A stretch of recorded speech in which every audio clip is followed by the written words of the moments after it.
mengenai coronavirus infection, padahal sekarang lagi berjangkit-jangkitnya, luar biasa tingginya di Indonesia, khususnya di Jakarta. Oleh sebab itu, saya terpaksa hari ini menceritakan sedikit coronavirus infection. Anda semuanya mengerti disebutnya COVID-19. Kenapa COVID-19?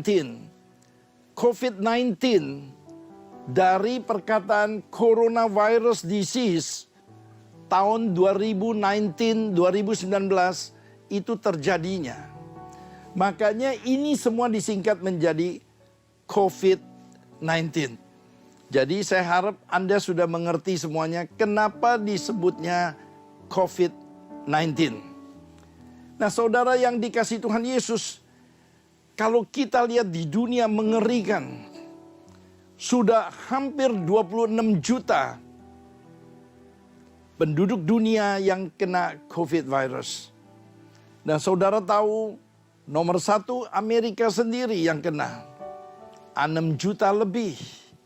Disusul sekarang Brasil sudah mendekati 4 juta. Dan disusul dengan India yang 3,7 juta.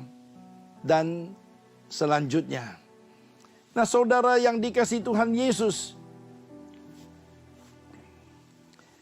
Indonesia sampai hari ini sudah mendekati 180.000. Dan di antara itu Jakarta sudah mendekati atau sekarang 41.000. Angka yang sangat menyedihkan. Dan angka ini akan bertambah bila saudara tidak mengerti bagaimana cara pakai masker yang benar. Saya setiap hari lihat televisi, saya hanya bisa mengatakan perlu sosialisasi yang benar mengenai cara pakai masker yang paling gampang itu. Nah, saudara yang dikasihi Tuhan Yesus, cara pakai masker yang benar, saudara lihat, masker ada yang cuma dari kain, mayoritas karena mau murah pakainya yang dari kain. Memenuhi syarat tidak. Saudara pakai kain masker, hanya proteksi cuma 30%. Nah, Anda yang pakai kain, Anda kan mengharapkan proteksinya 100%. Tetapi kenyataannya yaitu cuma 30%. Kenapa? Karena mayoritas yang pakai masker kain tidak memenuhi persyaratannya. Makanya WHO intervensi. WHO mengatakan kalau Anda mau pakai kain harus 3 lapis. Dengan 3 fabriks yang berbeda. Supaya proteksinya lebih tinggi. Nah, saudara, yang saudara sering ketemukan, banyak orang yang pakai surgical mask atau masker daripada bedah. Nah, saudara, ini memberikan proteksi. Saudara lihat, bisa sampai 95% kalau Anda pakainya benar. Sekarang pertanyaannya, Anda pakainya benar nggak? Dan mayoritas pakainya tidak benar, maka cuma memberikan proteksi 30%. Mengapa pakainya nggak benar? Saudara, kalau saudara sudah pakai masker, saudara tidak bisa pakai tangan goyangin di tengahnya lagi. Artinya, kalau pakai masker, Anda goyangin ini kedodoran, Anda naikin lagi. Tangan Anda sudah ketularan dengan COVID-19. Itu yang banyak saya lihat yang tidak menguasainya.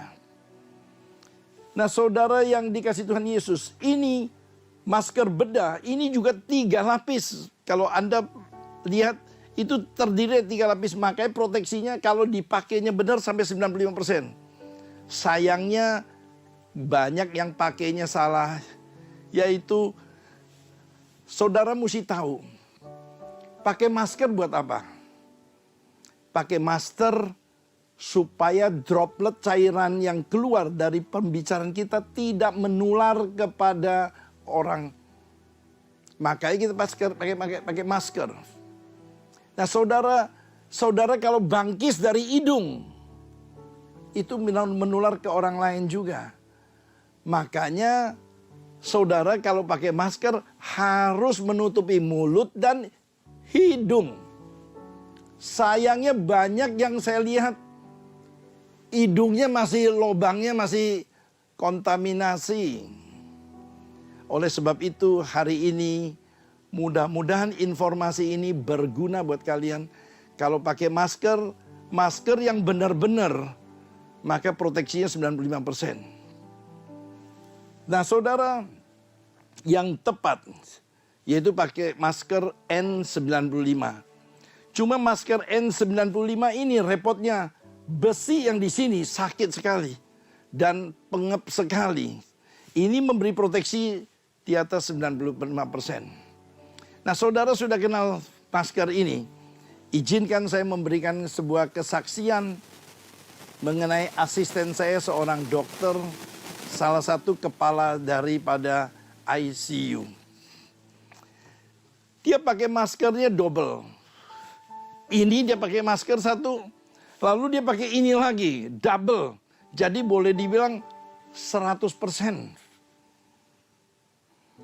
Suatu hari dia dipanggil ke UGD karena di UGD ada emergency care.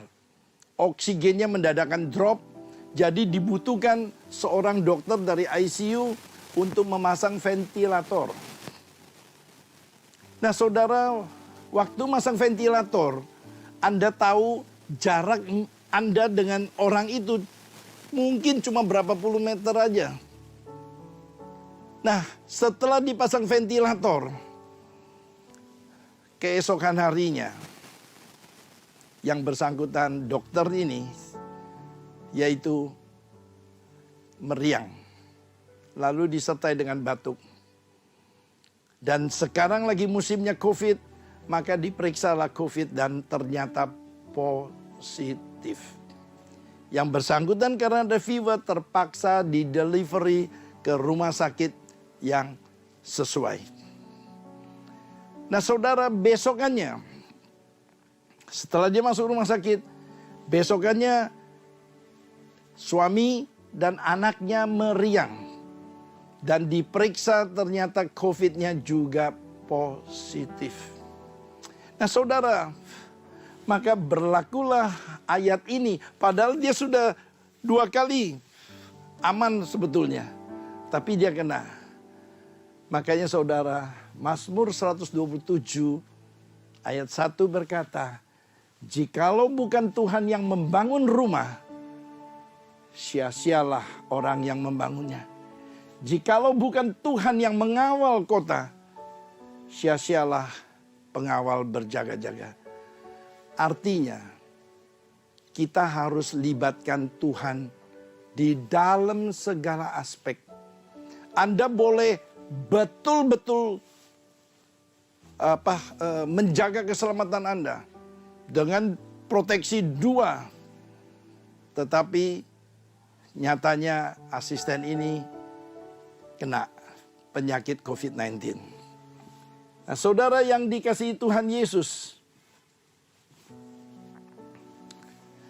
lalu saudara kalau positif, saudara sekarang lagi keranjingan periksa swab test sama rapid test. Izinkan saya menceritakan. Swab test diambilnya dari swab, perkataan itu usapan.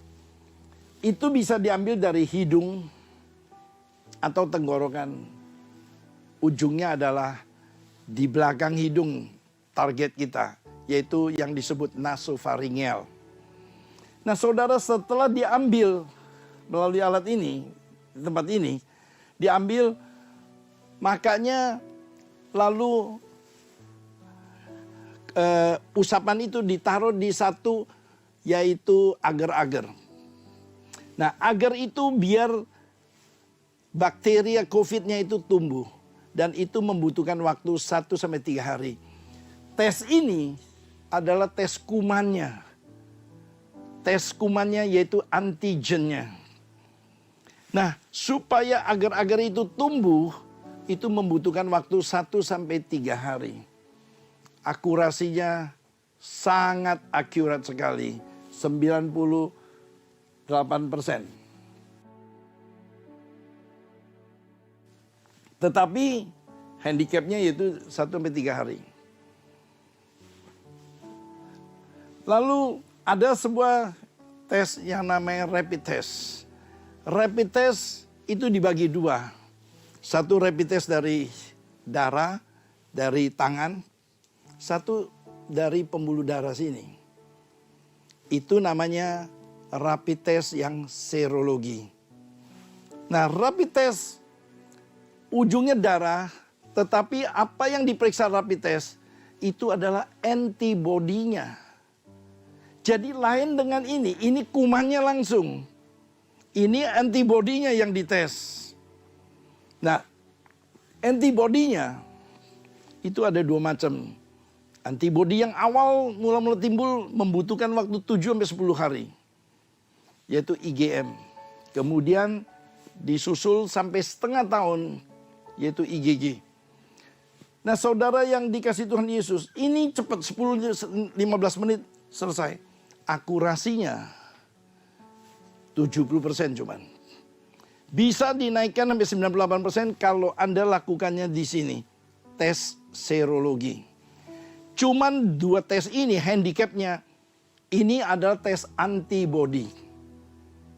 Artinya, kuman itu kalau datang ke saya udah kena nih kumannya.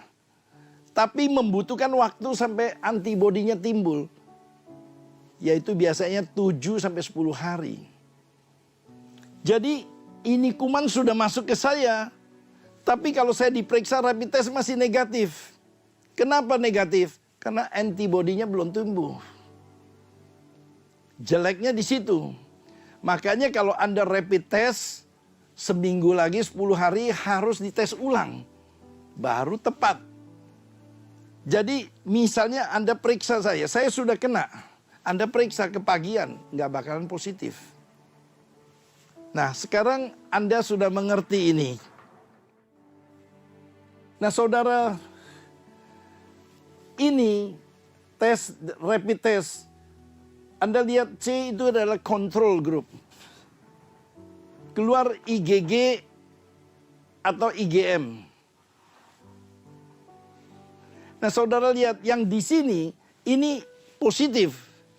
Karena yang keluar IgM, antibody IgM.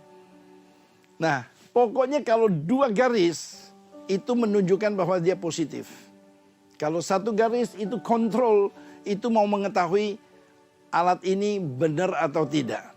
Kalau kontrolnya juga tidak positif, berarti totally salah. Nah, sekarang saudara, antibody membutuhkan waktu 7-10 hari. Dia masuk, baru timbul antibody. Antibody yang mula-mula yaitu IgM. Itu kurang lebih 2 minggu, 3 minggu. Lalu dia turun. Pada waktu dia turun, maka IgG, antibody IgG ini yang muncul. Dan ini bertahan sampai 6 bulan kurang lebih. Nah, saudara, seperti saya sudah katakan, 7-10 hari dia baru timbul. Artinya kalau saudara di fase ini padahal sudah kena COVID-19, Anda periksa di sini Anda masih negatif. Karena antibodinya belum ada. Jadi saudara, nah kalau seseorang IgG positif, artinya IgG bisa di sini. Bisa di sini positif, bisa di sini, bisa di sini. Gimana Anda tahunya? Anda ambil umpamanya selalu di sini. Kalau Anda tidak tahu historinya. Di sini ada IgM-nya masih. Artinya masih bisa menularkan. Makanya dibutuh waktu karantina 2-3 minggu. Tujuannya karantina yaitu itu. Jadi Anda mau IgM yang positif atau IgG yang positif, Anda tetap mesti karantina. Karena Anda nggak tahu nih, di sini ada loophole-nya nih. IgM turun, IgG mulai terbentuk. Nah, kalau IgG Anda positif, Anda nggak tahu Anda di sini. Kalau di sini, Anda nggak perlu karantina. Kalau Anda bisa tahu pasti di sini. Tapi kalau siapa tahu positifnya Anda adalah di sini, Anda membutuhkan karantina karena masih menularkan. Dengan ini saya harap Anda semuanya mengerti. Nah, saudara yang dikasihi Tuhan Yesus, di Kanada maupun di Jepang sudah keluar peraturan. Physical distancing harus 2 meter. Karena Anda bisa nonton videonya, yaitu penyelidikan di Jepang menunjukkan bahwa waktu Anda berbicara, itu dropletnya, ini dropletnya. Tapi ini adalah micro droplet yang ujung. Micro droplet ini bisa sampai 2 meter. Makanya di Kanada sama di Jepang sudah keluarkan peraturan physical distancing harus 2 meter. Tidak bisa seperti kita cuma 1 meter. Nah, saudara bayangkan. Makanya kenapa sekarang sindroma klaster baru di perkantoran muncul. Karena kalau di kantor, Anda jangan lupa makan siang bersama. Anda buka maskernya. Lalu Anda ngobrol satu sama lain. Katakanlah Anda ngobrol sama seberangnya. Seberangnya itu paling jarak 1 meter. Sedangkan droplet ini bisa 2 meter. Anda nggak tahu Anda bicara sama orang yang positif nggak. Kalau dia positif, Anda kena. Makanya sekarang timbul klaster yaitu di perkantoran. Makanya kalau satu udah positif, harus satu kantor mesti tutup. Nah, Anda sekarang mengerti bahwa yang benar harusnya 2 meter. Apalagi kalau Anda mendengar suara merdu daripada troli. Cilaka, 2 meter loh. Suara dia makin kenceng, dropletnya makin jauh. Nah, saudara, di Kanada maupun Jepang sudah dikeluarkan peraturan physical distancing. Ini Anda lihat nih dari Kanada langsung. Physical distancing harus 2 meter. Tidak bisa 1 meter lagi. Ini yang betul, ini yang scientific.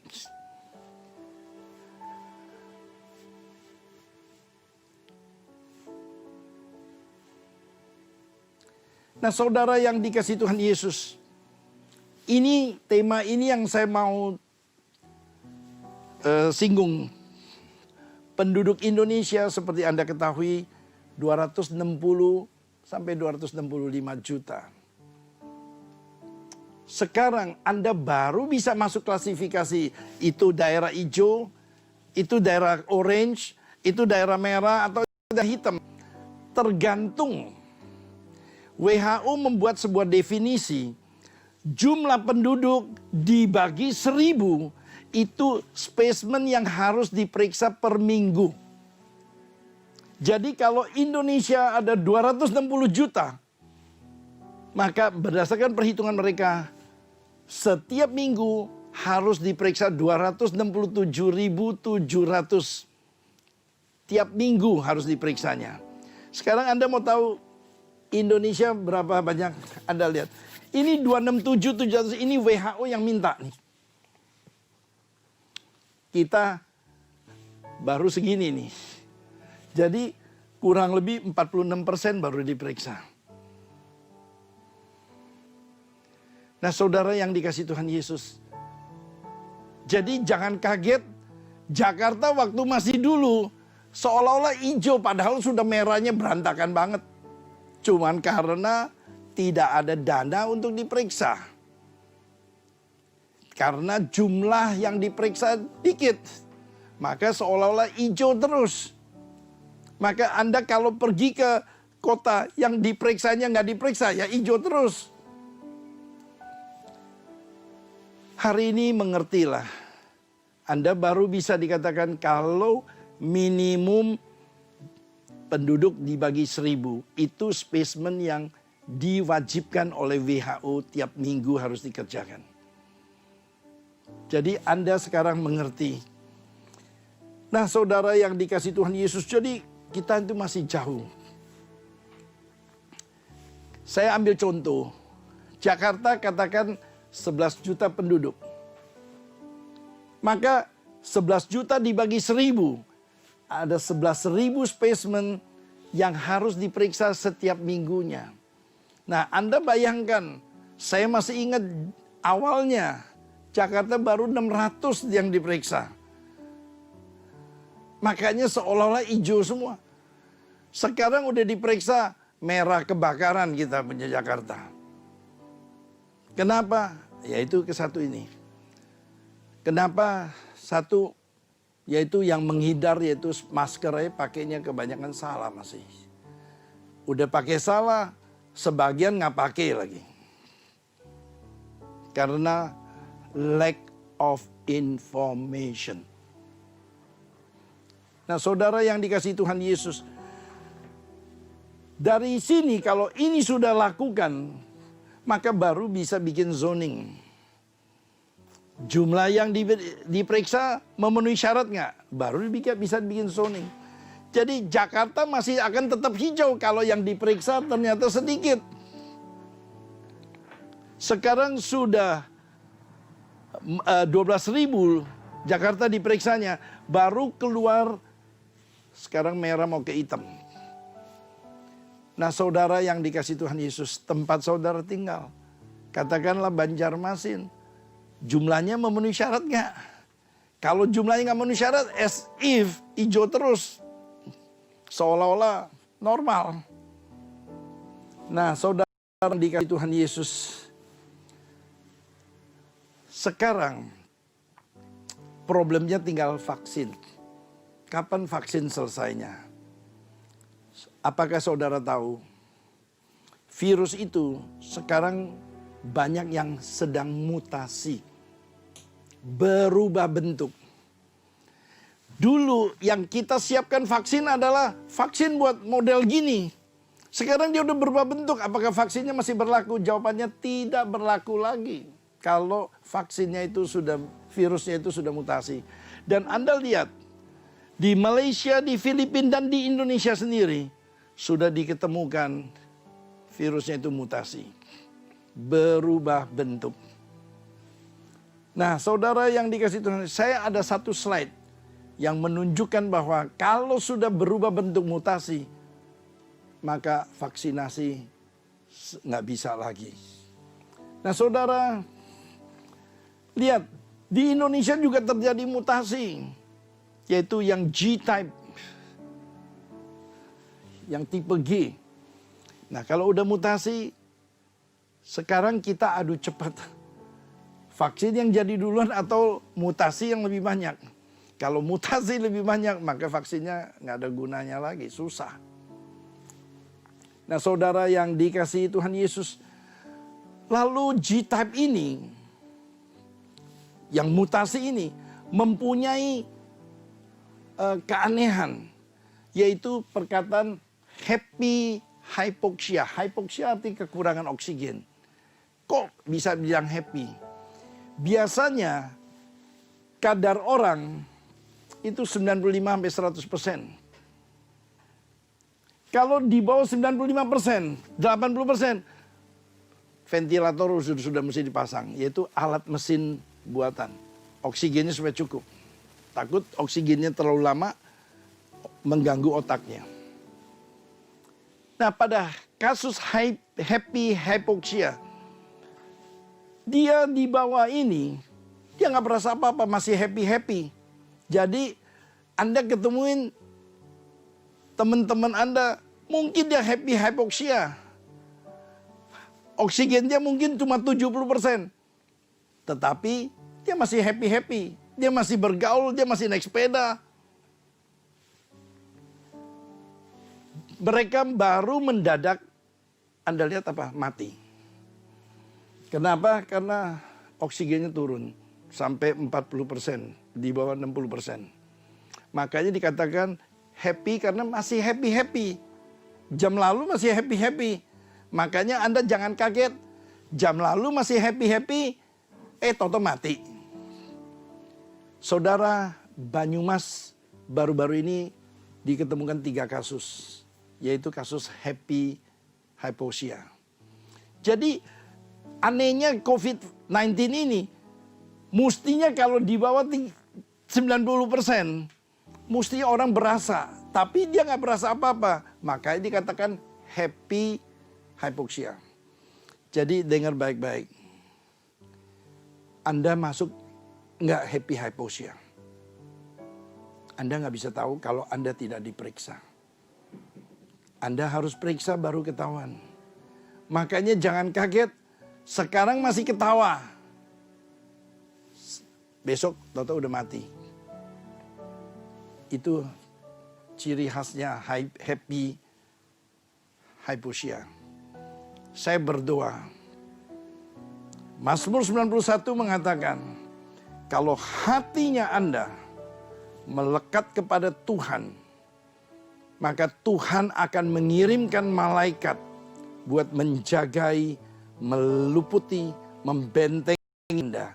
Sehingga Anda hanya menonton korban daripada COVID-19, tetapi itu tidak akan menimpa Anda. Syaratnya hati Anda melekat kepada Tuhan. Artinya melalui COVID-19, it's up to you. Mau cari Tuhan, mau melekat hatinya kepada Tuhan, atau gue padam dah roh gue. It's up to you. This is your choice. Mau cari Tuhan atau tidak. Terima kasih untuk sesi yang pertama ini. Kita akan masuk ke dalam sesi yang kedua. Nah, saudara, di sesi kedua saya akan menceritakan mengenai Hosea dan Gomer.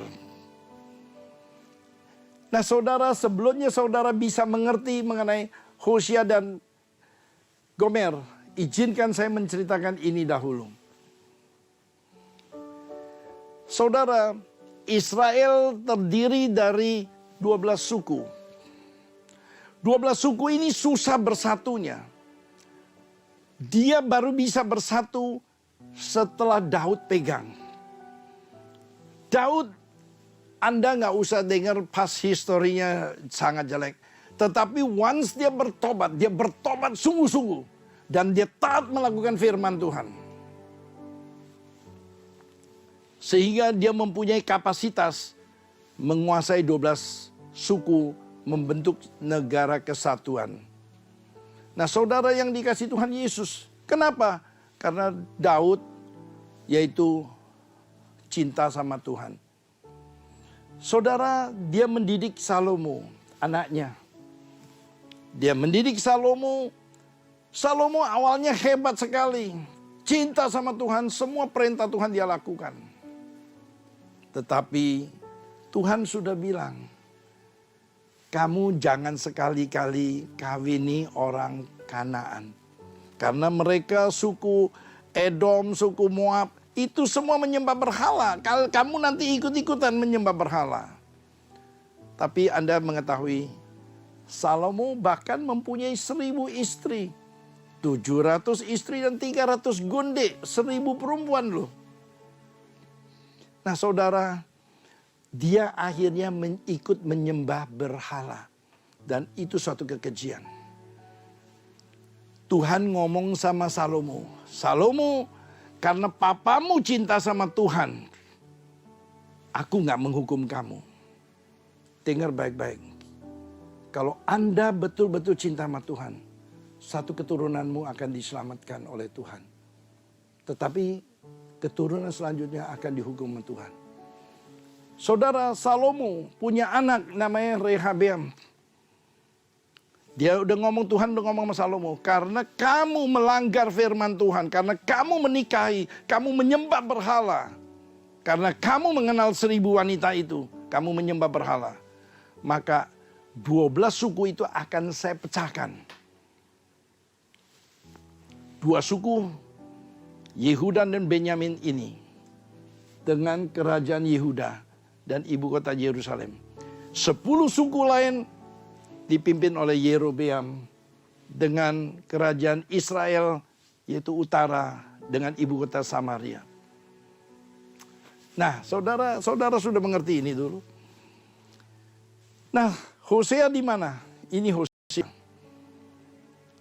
Hosea, dia bernubuat selama pemerintahan sini, dia bernubuat. Karena rajanya maupun rakyatnya di sini semua menyembah berhala, tidak menyembah Tuhan lagi, sudah tidak ada kesetiaan lagi. Mereka menyembah berhala. Nabi Hosea,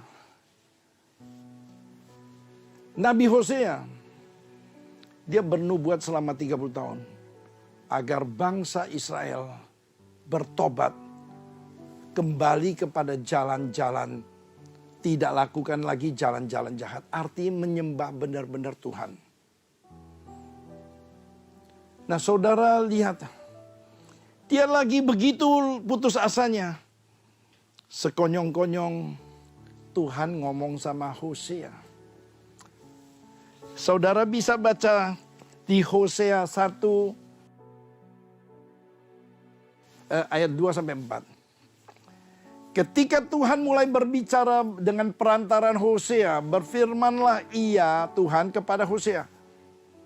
Hosea, pergilah, kawinilah seorang perempuan sundal dan peranakanlah anak-anak sundal, karena negeri ini bersundal hebat dengan membelakangi Tuhan. Saudara bisa bayangkan seorang nabi yang setia mendadakan dapat suara Tuhan. Lu kawinin ya perempuan sundal itu. Can you imagine? Kalau Anda mendadak Tuhan ngomong, kawininlah si perempuan yang selingkuh itu, zina itu. Anda mau kawinin nggak? Hosea, dia belajar taat sama Tuhan. Kalau ini daripadamu, aku lakukan. Dan Hosea lakukan. Bayangkan, seorang nabi mesti mengawini seorang perempuan sundal. Dia udah tahu lagi perempuan ini sundal, yaitu si Gomer. Ayat ketiga, maka pergilah Hosea dan mengawini perempuan sundal, yaitu Gomer binti Diblaim. Lalu mengandunglah perempuan itu dan melahirkannya baginya seorang anak laki-laki. Kemudian berfirmanlah Tuhan kepada Hosea, berilah nama Yisrael kepada anak itu. Yisrael artinya mencerai beraikan. Bayangin, nama penting sekali. Dikasih nama mencerai beraikan, Yisrael. Nah, saudara yang dikasih Tuhan Yesus, namanya perempuan sundal. Artinya dia gak bakalan setia sama bosnya, sama suaminya. Lalu dia main gila lagi kepada orang lain. Nah, saudara, dia main gila lagi sama orang lain. Dia selingkuh lagi sama orang lain. Lalu hamil. Dan dikasih nama Lo-ruhama. Karena wanita, Lo-ruhama artinya tidak dikasihi Tuhan. Bayangkan kalau Anda jadi Hosea gimana? Dapat istri, lalu selingkuh lagi sama orang lain. Dan melahirkan anak lagi. Lalu namanya perempuan sundal. Dia kemudian si Gomer selingkuh lagi sama anak laki lain lagi. Punya lagi anak. Anaknya disebut Lo-ami, anak laki-laki. Lo-ami yang artinya bukan umat Tuhan. Bayangkan bagaimana kalau Anda jadi Hosea. Mengawini seorang atas perintah Tuhan, tahu-tahu dia selingkuh kanan kiri. Kenapa dia selingkuh? Anda bisa lihat. Karena selingkuhan yang dia cari semuanya berduit-duit. Anda bisa lihat Hosea 2. Ayat 1a, 3 dan 4a. Nah saudara yang lihat tanda keselnya Hosea pada istrinya. Dia bilang, adukanlah ibumu si Gomer itu. Adukanlah. Sebab dia bukan istriku. Dan aku ini bukan suaminya. Si Hosea sampai keselnya begitu. Tentang anak-anaknya. Aku tidak menyayangi mereka. Sebab mereka adalah anak-anak sundal. Sebab ibu mereka telah menjadi sundal. Si Gomer. Dia yang mengandung mereka telah berlaku tidak senonoh, artinya hamilnya itu enggak jalur benar. Nah saudara, Hosea 2. Anda kalau baca Anda mengerti mengapa Hosea itu kesal. Nah saudara lihat. Hosea 2 ayat 4b. Ini si Gomernya. Ini laki lain lagi. Nah dia bilang, aku mau mengikuti para kekasihku. Yang memberi aku tuh roti dan air minumku. Bulu domba dan kain lainanku. Minyak dan minumanku. Karena laki ini dikasih dia duit terus. Tujuan laki ini apa? Untuk tidur sama dia. Nah saudara yang dikasih Tuhan Yesus. Akhirnya laki ini dengan kekuasaan dia serahkan ini kepada budak belian. Dia miliknya budak belian, dia dapat duit. Dia jual mantan kekasihnya, dia jual kepada budak belian. Nah saudara yang dikasih Tuhan Yesus. Puncak amarahnya Hosea. Hosea lagi jengkel-jengkelnya. Dia bilang apa? Aku akan menyingkapkan kemaluannya di depan mata para kekasih-kekasihnya. Dia akan singkapkan kemaluannya. Dan seorang pun tidak akan melepaskan dia dari tanganku. Artinya Hosea itu bagaimana marahnya. Nah saudara, lagi begini, tahu-tahu sekonyong-konyong Tuhan ngomong lama Hosea. Hosea, kamu harus mengawini dia lagi. Kamu harus, dia sekarang karena sudah milik budak belian, kamu harus beli lagi darinya. Kamu harus tebus lagi. Lalu kamu harus mencoba mencintai dia lagi. Anda lihat, berfirmanlah Tuhan kepadanya. Kepadaku, pergilah. Cintailah perempuan yang suka bersundal dan berzina itu. Seperti Tuhan juga mencintai orang Israel. Sekalipun mereka berpaling kepada Allah-Allah lain dan menyukai kue kismis. Lalu aku membeli dia bagiku dengan bayaran 15 sikal perak dan 1,5 homer jelai. Artinya, untuk mendapatkan Gomer, sekarang Gomer sudah miliknya budak belian. Dia jadi harus tebus lagi. Anda lihat 15 sikal dia mesti nebus. Dan 1,5 homer jelai. Kalau Anda jadi Hosea, Anda lakukan gak? Saudara, Hosea dia taat sama Tuhan. Kalau itu suara Tuhan, itu perintah Tuhan, aku lakukan. Nah saudara lihat, akhirnya dia lakukan. Hosea lakukan. Dia bayar 15 sikal. Dia bayar 1,5 homer jelai. Lalu dia beritahu kepada si Gomer. Dia beritahu begini, lama engkau harus diam padaku dengan tidak bersunal lagi. Dia udah kesel nih, tapi dia taat sama firman Tuhan. Dia kawinin lagi, tapi dia bilang sama Gomernya, kamu tidak akan bersunal lagi. Dan tidak menjadi kepunyaan seorang laki-laki. Juga aku tidak akan bersetubuh dengan engkau. Bayangin loh. Hosea dia taat sama Tuhan. Tetapi dia tidak mau meniduri istrinya. Nah saudara, Hosea bagaikan Tuhan Yesus.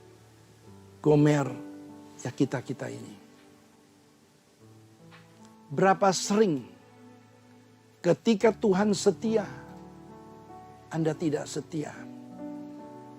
Gue sibuk gue resign gue sibuk gue gak bisa pelayanan. Sorry ya dokter, saya mau bersepeda Sabtu Minggu, gak ada waktu buat melayani Tuhan. Tetapi Yesus tetap setia kepada kita. Hari ini kita introspeksi diri kita sendiri.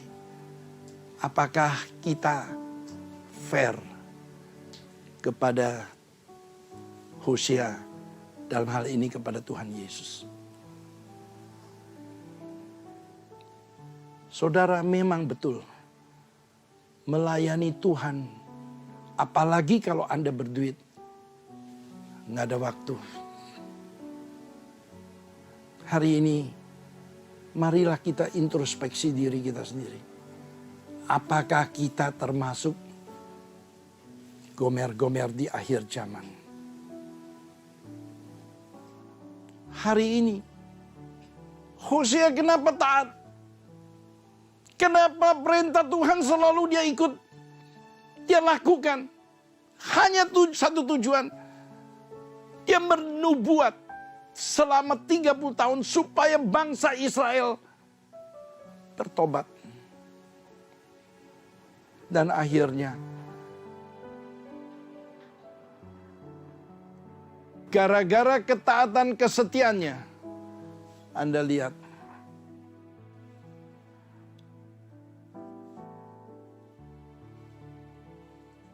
sesudah itu orang Israel berbalik dan mencari Tuhan.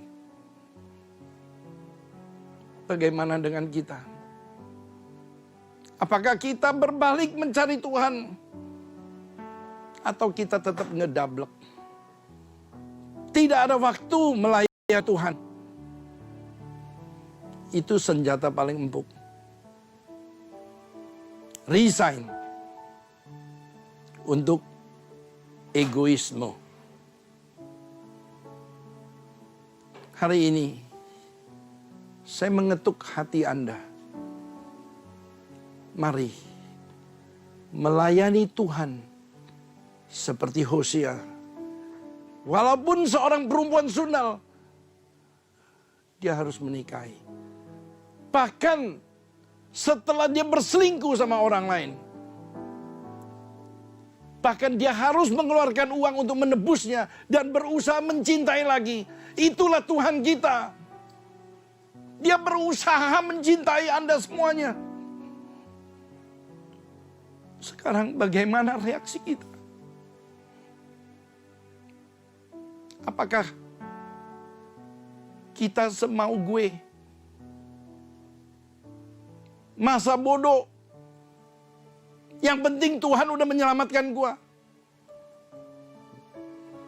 Saudara yang dikasih Tuhan Yesus, Alkitab mencatat, pada saat Raja Saul diangkat, Tuhan mengatakan, aku menyesal telah mengangkat Raja Saul.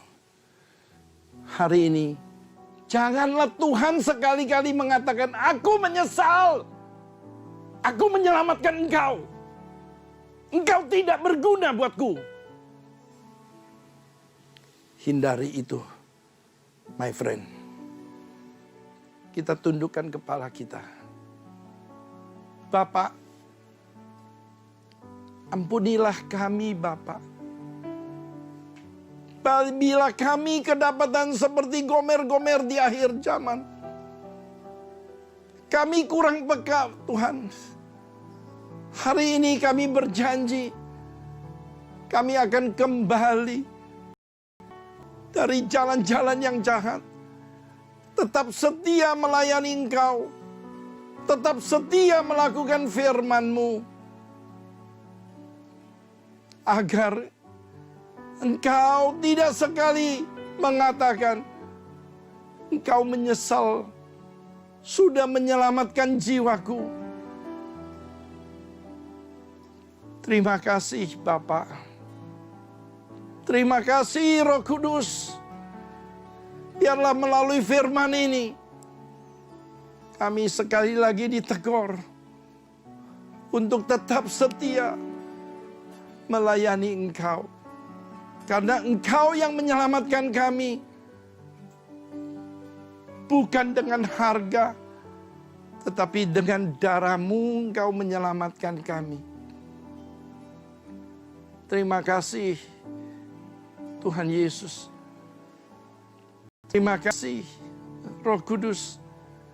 Jamalah anak-anak-Mu ini Tuhan. Jamalah mereka Tuhan. Agar mereka betul-betul Tuhan bertobat. Terima kasih Bapa. Kami mau berjanji. Kami mau tetap setia dan taat kepada Engkau Bapa. Kepada pelayanan yang Kau berikan kepada kami. Kami tidak mau egois. Terima kasih Bapa. Terima kasih Roh Kudus. Terpujilah nama-Mu. Semua yang percaya katakan, amin. Tuhan memberkati.